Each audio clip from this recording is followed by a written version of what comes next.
오늘 하나님께서 저에게 주시는 말씀 누가복음에서 보도록 하겠습니다. 누가복음 15장입니다. 누가복음 15장 11절부터 16절까지의 말씀을 보도록 하겠습니다. 우리가 11절 이하로도 조금 내용을 다룰 텐데 본문은 11절부터 16절까지만 읽도록 하겠습니다. 누가복음 15장 11절부터 16절까지의 말씀입니다.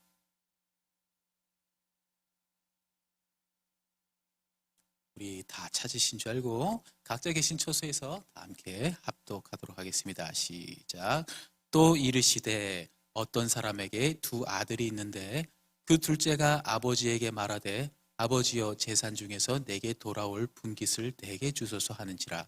아버지가 그 살림을 각각 나누어 주었더니 그 후 며칠이 안 되어 둘째 아들이 재물을 다 모아가지고 먼 나라에 가 거기서 허랑방탕하여 그 재산을 낭비하더니 다 없앤 후 그 나라에 크게 흉년이 들어 그가 비로소 궁핍한지라. 가서 그 나라 백성 중 한 사람에게 붙여 사니 그가 그를 들러보내어 돼지를 치게 하였는데 그가 돼지 먹는 쥐염 열매로 배를 채우고자 하되 주는 자가 없는지라. 아멘. 잠시 기도하겠습니다.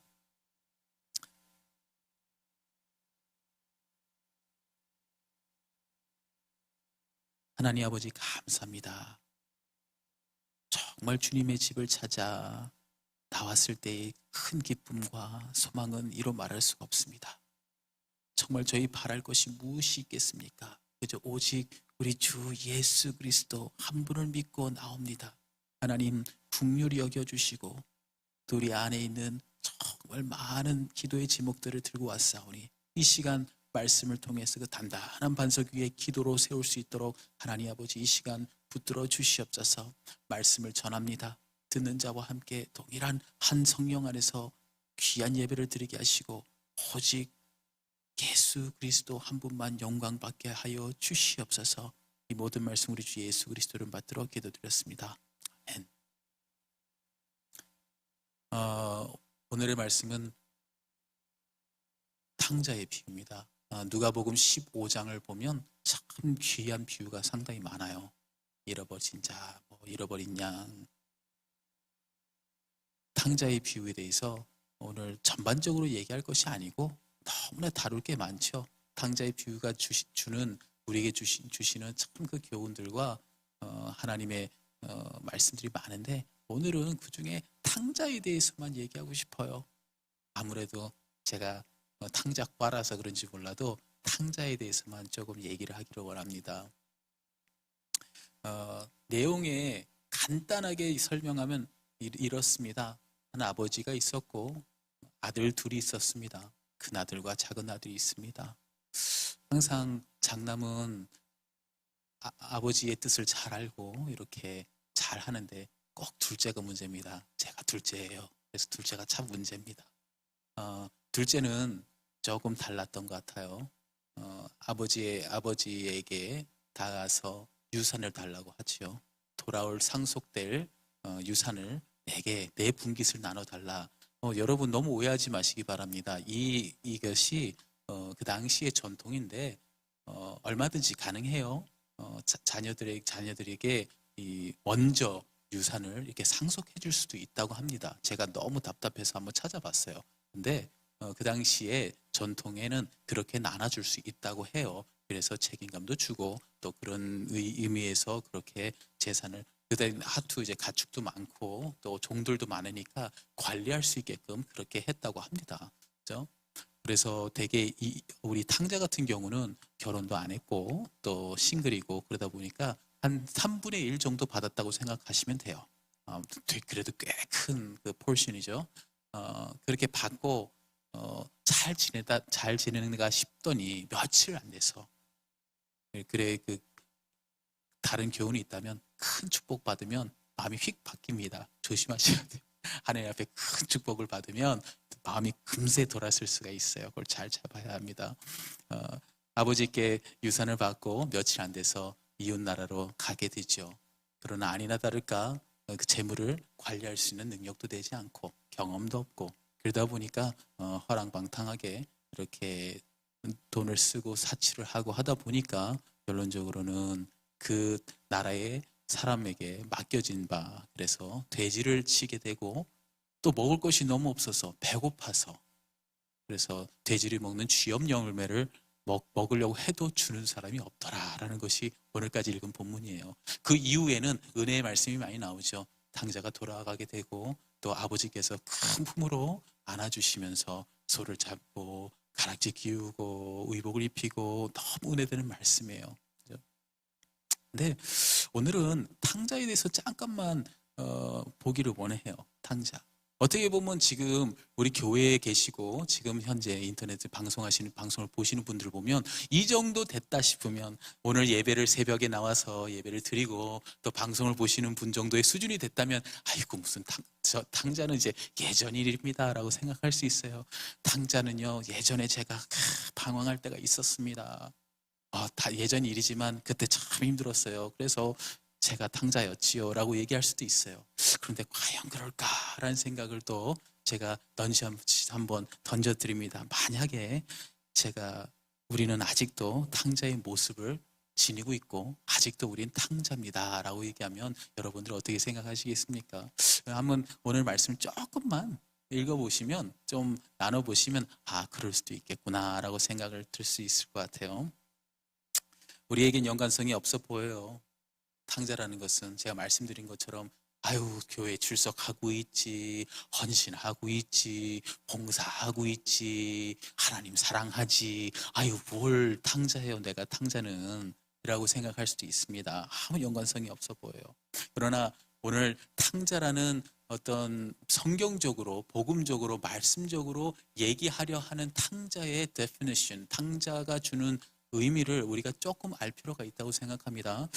성경에서 말하는 지금 탕자, 어떤 의미냐면 여러 가지가 있을 수 있어요. 그냥 철부지 없는 아들이 아닙니다. 그냥 재산욕이 물욕이 있어서 그걸 뺏어서 아버지에 취해가지고 사치하고 방황, 이런 어떤 철부지의 아들의 모습이 탕자의 데피니션이 아니고요. 성경에서 말하는 탕자의 모습은 아버지의 품을 떠난 사람입니다. 그냥 정확히 말하면 아버지의 그늘 아래 있다가 아버지의 품을 떠난 사람을 탕자라고 합니다. 그렇게 얘기한들 나는 아버지 품을 안 떠났는데 라고 생각하실 수도 있어요. 그렇죠? 우리 계속해서 봅시다. 우리가 중요한 것은 동기가 중요한 것 같아요. 왜 아버지 품을 떠났을까라는 생각 해보셨습니까? 탕자가 왜 떠났을까? 흥청망청하려고 떠난 것 같지는 않아요. 떠난 이유가 있겠죠. 그럼 가령 예전엔 그랬을 거예요. 가정이 너무 힘들다 보면 집을 나가는 경우가 있었대요. 나이 많으신 분들인데 집이 너무 있지. 우리가 흔히 말하는 죄송합니다. 상투적인 표현인데 찢어지게 가난하면 나가는 경우가 있다고 합니다. 그죠? 그럴 수도 있어요. 근데 그런 경우는 아닌 것 같아요. 그죠? 지금 보면 아버지 집은 풍족했습니다. 종도 많고. 그래서 어떤 부에 없어서 가난해서 그리고 집이 너무 힘들어서 나간 것 같지는 않아요. 그죠? 그렇다고 아버지가 너무 무섭고 보수적이고 그래서 정말 힘들다. 요즘에 그렇죠. 도메스틱 바이런스도 있는데 아버지한테 막 너무 괴롭힘을 당해서 아버지가 가정이 너무 싫어서 떠났느냐, 그런 것도 같지가 않아요. 아버지의 성품 보면 너무 은혜로워요.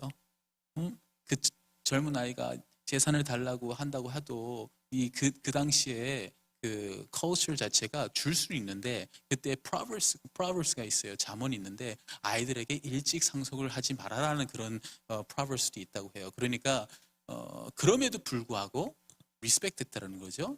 존중했다라는 거죠, 아들을. 그렇게 보면 참 좋은 아버지 상이에요. 그리고 이후에 보면 알겠지만 그렇게 망나니 같은 아들을 왔는데 참 끌어안고 용서하고 그런 거 보면 정말 사랑의 아버지예요. 그러면 아버지도 문제가 아니야. 그죠? 그러면은 도대체 왜 떠났을까? 전에 말씀드린 것처럼 우리가 탕자라고 정의하면 왠지 그런 경향이 있어요. 하나님과 잘 교제하다가 정말 신앙생활 열심히 하다가 어떤 일로 말미암아서 정말 풍파가 왔어요. 어려움이 왔어요. 그래서 나는 이렇게 하나님 열심히 섬겼는데 어떻게 하나님 이럴 수가 있어? 그래서 하나님을 나는 도저히 못 믿겠다. 더 이상 섬길 수 없겠다 하고 떠나면 우리 탕자라고 얘기해요. 그죠? 그렇게 표현을 합니다. 그죠? 또 다른 경우는 내가 교회 생활을 했는데 아무리 생각해도 교회는 재미가 없어. 참 재미가 없어. 교회 오면 다들 그냥 뭐 하지 마라 하지 마라 하지 마라 그렇고 이걸 해야 되고 모임은 왜 이렇게 많고 무슨 예배는 이렇게 많고 아유 나는 그냥 세상 사는 게 더 편해 더 좋아. 그래서 세상을 택해서 떠나는 경우 그럴 때 우린 창자라고 얘기해요. 대부분. 그죠? 근데 이번 주 목사님 말씀을 기억하십니까? 저는 항상 목사님 말씀을 일주일 동안 이제 많이 묵상하는 편인데 이번 주 목사님 말씀 중에 아주 쇼킹한 얘기를 하셨어요. 우리 이민자들에게 아주 쇼킹한 얘기죠. 기억나시는지 모르겠어요. American Dream. 그러니까 꿈을 찾아서 이 미국 땅에 온 그래서 그것을 이제 그런 스피릿을 얘기했어요. American Dream Spirit. 그것을 우리는 너무나 당연하게 생각했고 또 흔히 제가 맨하탄에서 과거에 이제 사역을 했을 때에는 거기에 뭐 델리 가게 사장님이라든지 거기 건물 주인이라든지 참 많아요. 길거리 만나보면 한번 붙잡히면 내가 정말 10,000원 한 장으로 들고 와서 참 여기서부터 시작해가지고 여기까지 왔다 그냥 자수성가 얘기를 쫙 드러납니다. 그죠? 참 정말 세탁소에서 바늘질부터 시작했는데 지금은 내가 이 빌딩이 내 거야 라고 하시는 분들 꽤 많습니다. 그죠? American Dream 박수 쳐줄 수 있어요. 근데 목사님께서 말씀하신 것처럼 이 American Dream Spirit에서는 상당히 사탄적이라고까지 말씀하셨어요. 저는 그 얘기 들었을 때 갑자기 훅 했습니다. 어이구 그렇게까지? 그러나 이유가 바로 오늘 탕자의 이유와 똑같습니다. 탕자가 집을 떠난 이유 그리고 아버지 품을 떠난 이유는 간단해요. 그것은 나의 힘으로 아버지 없이도 나의 힘으로 나는 살 수 있다 라고 생각하고 아버지를 독립했다라는 것이 탕자인 거예요. 우리는 때로는 생각해 봐야 될 게 있어요. 저도 하나님을 섬기면서 내가 하나님으로부터 독립한 적이 있나? 이 독립이란 말이 어떻게 보면 아니 자녀가 언젠간 독립하고 이렇게 해야 되는데 여러분 이 영적인 의미에서 독립한다라는 것은 이 세상적인 개념하고 다릅니다. 성경적으로는 저희는요 그리스도인들은 하나님의 자녀들은 하나님을 떠나서는 절대 살아갈 수가 없어요. 하나님 은혜가 아니고서는 한 발짝 한 발짝 갈 수가 없어요. 저는 기도합니다. 하나님 아버지 정말 주님께서 은혜를 베풀어 주지 아니하시고 하나님께서 나와 함께하지 않으시면 나 이 자리에서 한 발짝도 갈 수 없습니다. 하나님 동행해 주세요. 함께 해 주세요라는 기도를 항상 합니다. 왜냐하면 그리스도인들은 아버지 품을 떠나고선 절대 살아갈 수가 없어요. 포도나무의 가지가 떨어지면 죽어버리고 상할 수밖에 없어요. 우린 항상 포도나무에 가지가 붙어 있어야 됩니다. 그것이 그리스도인이에요. 그렇죠? 근데 내가 가지가 떨어져 나와서 충분히 나무가 될 수 있다라고 하는 생각으로 그래서 하나님께 독립을 선언하고 살아가는 것이 바로 그런 오늘 탕자라고 정의할 수 있어요. 혹시라도 만약 조금이라도 하나님은 은혜가 아니고라도 내가 내 힘으로 살아갈 수 있다고 생각하시는 분들이 있다면 한번 생각해 볼 수 있어요. 이게 어떻게 보면 생각조차도 안 하고 의식을 안 하고 살아갈 수도 있어요. 잠언 3장 5절 6절에 이런 말씀이 있죠. 우리 잘 아는 말씀인데 너는 마음을 다하여 여호와를 신뢰하고 내 명철을 의지하지 말라. 너는 범사의 그를 인정하라. 그리하면 내 길을 지도하시리니 스스로 지혜롭게 여기지 말지어다. 여호와를 경외하며 악을 떠날지어다. 그러니 한마디로 어떻게 따지면 탕자가 아닌 정말 그리스도의 모습은 여호와를 신뢰하고 내 명철을 의지하지 않는 거예요. 그죠? 내 명철을 의지하지 않고 나를 스스로 지혜롭다 여기지 않는 거. 여러분 하다 보면 한 분야에서 전문가가 되게 돼 있어요. 그죠? 직장에서도. 그러면서도 얼마나 뿌듯합니까? 이 분야에서는 내가 잘 알고 있어요. 이런 전문가가 되고 사회생활을 하다 보면 자연스럽게 내 마음속에 아버지께 묻지 않고 기도하지 않고 하루하루 살아갈 수가 있어요. 정말입니다. 정말 죄송한 얘기인데요. 목사님들도 기도 안 하고 올라와서 말씀 전하시는 분들 꽤 있을 겁니다. 저부터가 그러지 않을까요? 그런 경우가 많지 않겠어요? 그러니 내가 할 수 있다.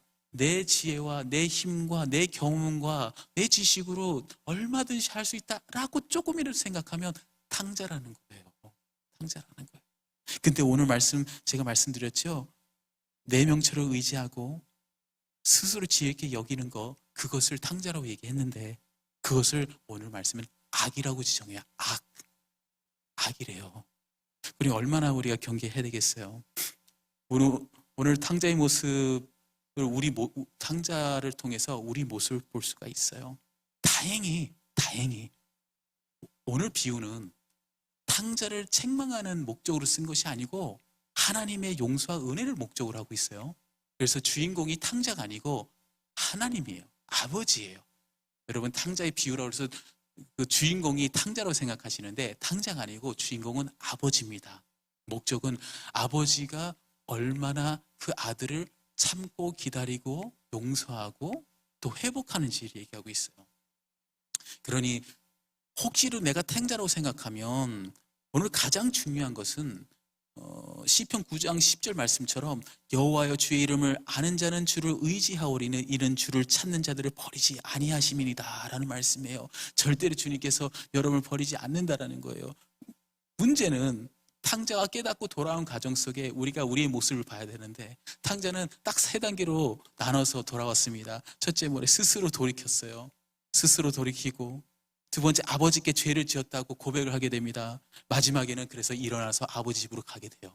이 3가지 단계 중에 우리가 항상 걸리는 것이 마지막이에요. 우리는 예배를 통해서 스스로 돌이키기도 합니다. 예배를 통해서 나는 죄인이구나, 그렇구나, 난 탕자구나 라고 이렇게 가슴을 치며 통탄하면서 우리가 기도할 수도 있어요. 그러나 우리가 막히는 부분이 바로 일어나 아버지께 돌아가는 부분입니다.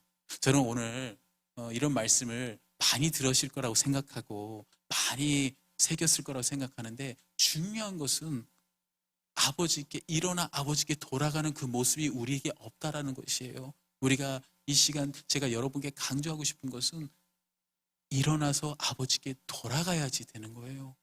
지금 이 말씀을 듣고 그렇구나, 내가 그랬었구나 라고 해서 그것이 하나의 지식으로 하나의 그냥 말씀으로 남아있는 것이 아니라 그것이 손과 발로 나아가서 하나님 믿음이 역사함이 돼야 되는데 행함이 되는데 안 되기 때문이죠. 많은 사람들은 그냥 혹시라도 내가 실패할까 봐 걱정하는데 하나님은 우리의 행동에서 결단에서 성공과 실패를 거기에 집중하지 않아요. 그냥 마음의 중심을 보시고 우리가 행했다는 것 자체에 하나님께서 너무 기뻐하시기 때문에 저는 여러분께 오늘 말씀드리고 싶어요. 혹시라도 내가 그동안 잘은 몰랐는데 내가 참 탕자였구나. 그래서 깨닫으시고 하나님께 늘 독립하며 살고 내 뜻대로 내 지혜대로 살아왔구나라고 생각하시면 오늘 시간 한번 결단하시고 돌아오기만 하면 주님께서 정말 용서하시고 더 많은 축복을 주신다는 것을 믿고 정말 돌아갈 수 있는, 그래서 행함이 있는 여러분이 됐으면 좋겠다는 마음으로 말씀을 마무리 짓습니다. 정말 내 명철을 의지하지 않고 스스로 지혜 있다 여기지 않고 하나님만을 인정하고 아버지께 하나님 앞에 독립하지 않겠다고, 앞으로는 독립하지 않겠다고, 하나님의 능력 없이는 아무것도 할 수 없습니다라는 그런 고백이 여러분 입술에 나왔을 때에 하나님께서 기뻐하시는 여러분 예배자들 될 줄 믿습니다. 다 함께 잠시 기도하도록 하겠습니다.